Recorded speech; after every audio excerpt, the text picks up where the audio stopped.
For your CLAT trip, it's extremely important to give as many mocks as possible. However, if you're not analyzing those mocks well, then it's a wasted opportunity to improve your score.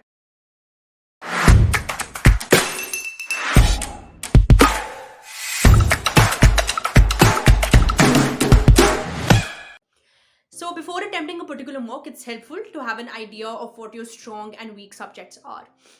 This compartmentalization helps you to determine an ideal score that you would like to achieve in a particular mock. So in my case, my critical reasoning was really poor while my English was strong, and for other sections, it depended upon the difficulty of the question.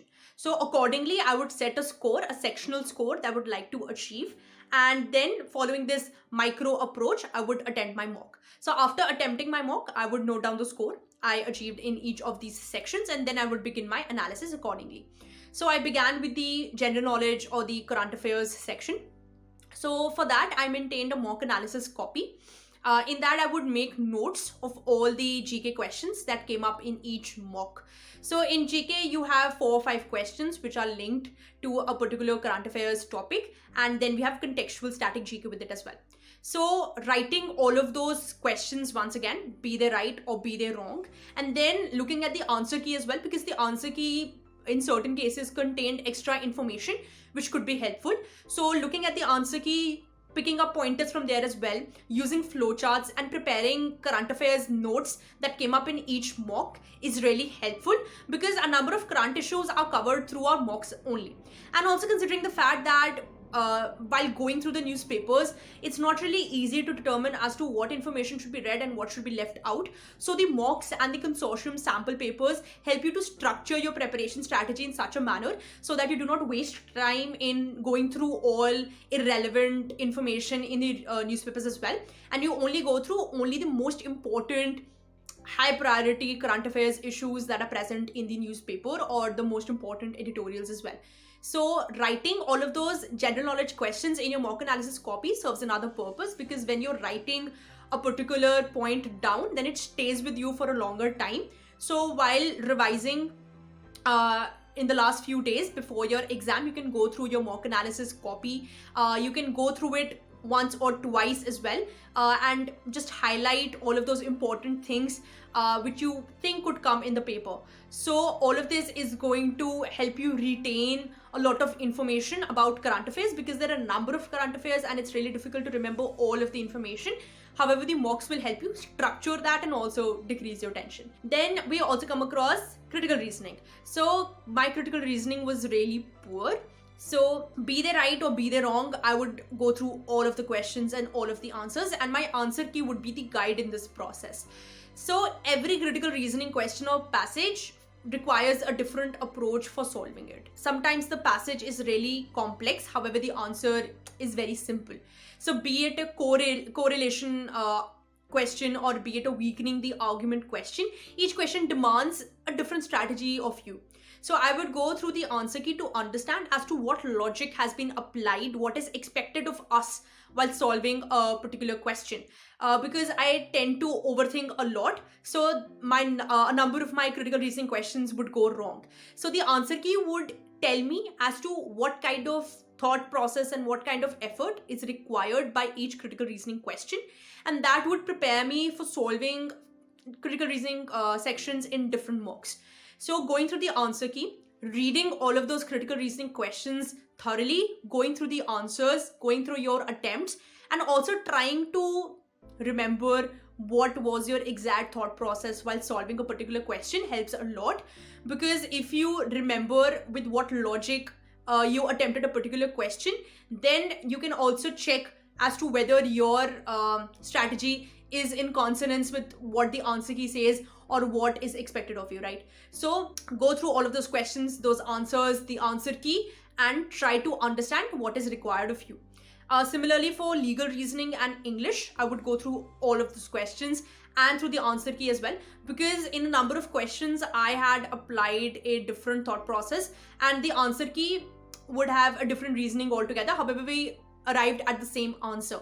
So when you're looking at the answer key, you're also able to understand a particular question from a different perspective, which you could apply in the final examination. So for all 3 sections, go through all of those questions, go through your attempts, be they right or be they wrong, go through the answer key, make links between all of those questions and different concepts that you have to apply in all of these 3 questions. And also, since it's not possible to write down all of those answers and questions in your mock analysis copy, you need to put a star and you need to highlight all of those questions which you think are really tough or which you think you're not able to understand. So you need to do that simultaneously so you can ask those doubts from your mentors later on. So in my case, after doing all of that, I was still doubtful as to whether I remembered whatever I had read in the answer key or whatever questions I was able to understand at that particular point in time.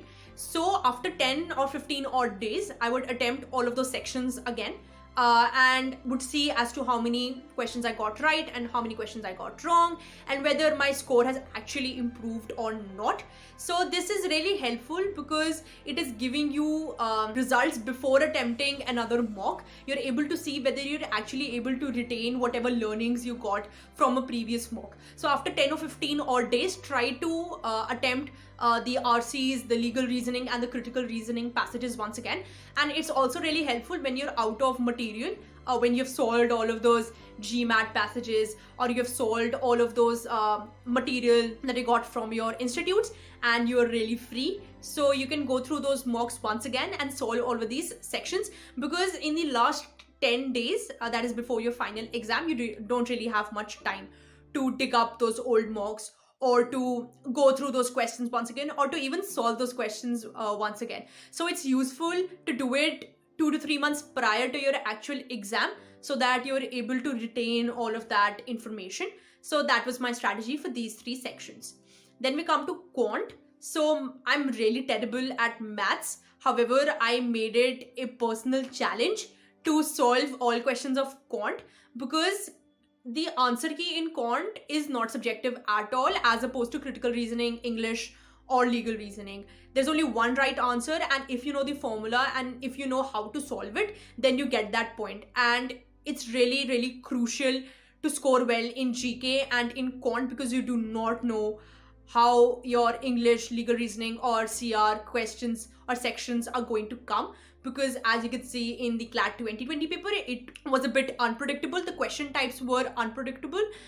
They required greater knowledge, in-depth knowledge and a different sort of a state of mind to solve those questions. Since they are highly unpredictable, I would advise you to focus more on GK and on Quant. And if you're terrible at maths, then you need to solve as many questions as possible. So I really did not have any motivation or any will to solve Quant questions on my own by looking at R.S. Agarwal and looking at how thick a book it was. I would just leave it alone. So my Quant prep mostly focused on my mocks only because my mocks really had good questions. So I would solve the entire Quant section again. Even if I got right answers, they were flukes, and therefore I made sure that I was solving each and every question by looking at the answer key, by noting down the formula in my mock analysis copy. So it's really, really, really important to solve the entire Quant section again, because also considering the fact that if you do not like maths, you have not taken it up in +1 or +2 and you're out of practice.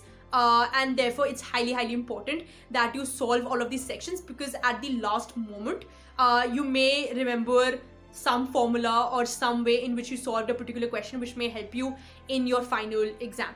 So really, really important. Focus a lot on your Quant. It's a very, very scoring section. And lastly, for all of these sections, keep on noting your doubts and do not let them pile up. As soon as one mock is finished, note down all of your doubts, go to your mentors, go to your teachers in your institutes, whichever ones you've joined, and try to understand as to what is required of you. Try to understand as to why one particular option is the answer and the other is not. Get your doubts solved, because at the last moment, you should not regret not having your doubts solved if they come up in the paper. So do not wait for one golden time or opportunity for solving your doubts. Get them solved as soon as possible. Important question about mock analysis is how much time should you devote to it? So a number of mentors suggested putting in 3 to 4 hours of analyzing your mocks. However, I feel that there should not be a fixed number of hours that you should put in for analyzing the mocks, because if you're clocking 3 to 4 hours and you have zero productivity, then it's of no use. Personally, I took only 1 or 2 hours to analyze my mocks, and I also got really pathetic scores in the beginning, so I would not like to look at my mock after attempting it right away, because it was really painful to look at all of my wrong questions. So I would chill for an hour or two after attempting the mock, and then I would begin analyzing it. I took 1 or 2 hours max. However, if you're taking 3 to 4 hours, it's completely fine. It depends upon your speed at grasping something. However, I would strongly recommend not wasting your time while analyzing the mock. You should not say that you're analyzing the mock and in reality you are just reading one question and again and again and again and not understanding it. It's really important for you not to waste time. If you are stuck at one particular question, mark it and ask it from your mentors.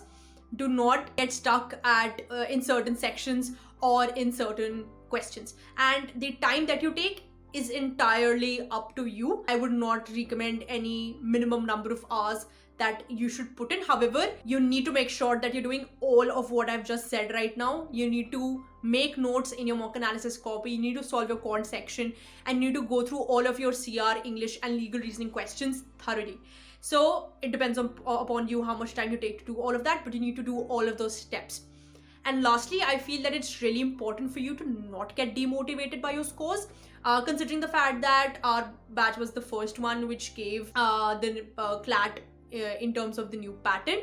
So initially I got scores in 60s, 50s, 70s out of 150, and it was really disheartening because prior to the introduction of the new pattern, I had been doing really well. However, after the new pattern came, my scores simply dropped, and considering the fact that we had lockdown, I was constantly demotivated. I did not wish to study, and I really lagged in my quant preparation as well.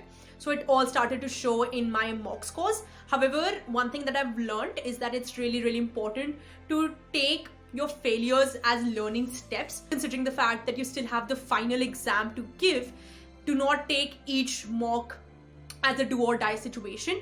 Rather, attempt each mock with a certain level of curiosity, with a certain level of intrigue that you're going to learn something new today, or you're going to, for example, get to know about a certain current affairs issue that you did not know, because a number of issues are really interesting which you do not read in newspapers but they come in mocks. So you should try to attempt mocks with this idea of learning more, because you still have a lot to do, you still have a number of mocks to give, and the final exam is still a lot of time away. So try to not be disheartened or be demotivated if you get pathetic scores, or if you think you have failed in your own eyes or in the eyes of your parents while attempting a particular mock. It's a learning step, and as you give more and more mocks, you're going to get better at it and you're going to get a better score in your final exam as well.